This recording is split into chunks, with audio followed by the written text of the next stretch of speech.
Everyone, Sam with Sam's on Fire. I tell a lot of stories, and because those stories really correlate to how I live my life or how I perceive my life. So today, last week, I was with Hank Avink and a small group, and I was telling the story, and it was just really funny.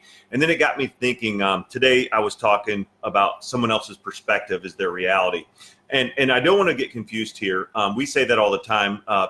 Perspective is reality. Well, I'm not talking about someone else's perspective, and that's why we have to be careful when we put certain things out there, because the way they perceive it might not mean or might not translate to the way we put it out there. However, we can do a better job when we do put things out there. That's not what I'm talking about, though. Here, I'm talking about my own perspective and when I'm blind to the perspective. So I had a funny story, or I think it's funny. I went in the Marine Corps, most of you guys know, when I was 17 years old. And I wasn't really prepared for the Marine Corps the way some guys go into preparation. I was 17. I had just graduated high school. I didn't know much about the Marine Corps, except for I wanted to be a Marine when I was 10 years old. I was sending off for recruitment stuff. So I show up, Marine Corps boot camp. For those of you guys who know, you're in receiving for a short period of time.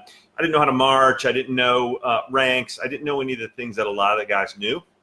I just knew I was there. I was going to do what I was told to do to get done, and I was going to do my best. So you get dropped to your regular platoon, and that is a tough day.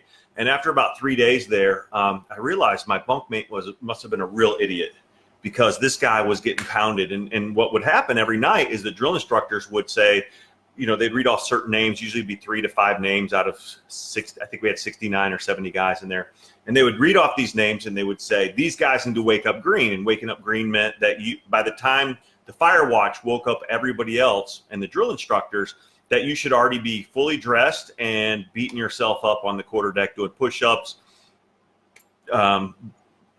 mountain climbers, burpees, whatever it may be. And I noticed every night they were calling my bunkmate Lenz out. His last name was L-E-N-Z, mine's Livingston, so we were bunkmates. And I was thinking, man, this guy, I haven't seen what he's messing up. He's messing it up every single day.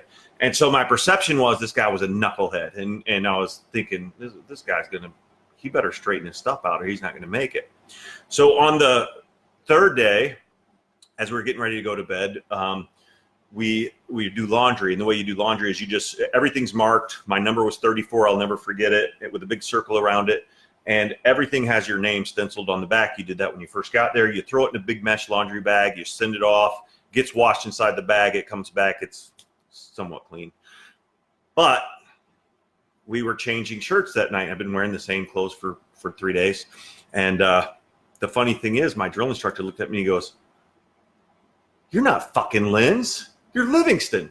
So my perception was really busted up at that moment in time, because my poor bunkmate had been getting his ass kicked because I'd been messing everything up. And here I was thinking that he was the knucklehead, and all the while it was me. Now, and I tell that story, I did fine in boot camp.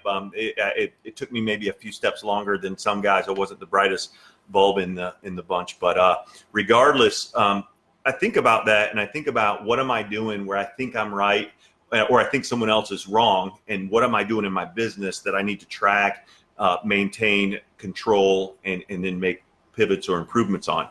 So that was just my thought for the day on the perception versus reality. And I don't care so much about someone else's perception versus reality. I care about my own. So when I'm in a situation where either I have a failure in my business, or maybe not a failure, but I have something that's not exactly right, I need to dive deeper and make sure that it's me and not what I'm blaming it on. And by the way, if Private Lentz, who knows where he went, I didn't keep in touch with him, but if he's out there somewhere, I apologize for getting your ass kicked for the first 3 days of boot camp. So anyway, you guys have a great day.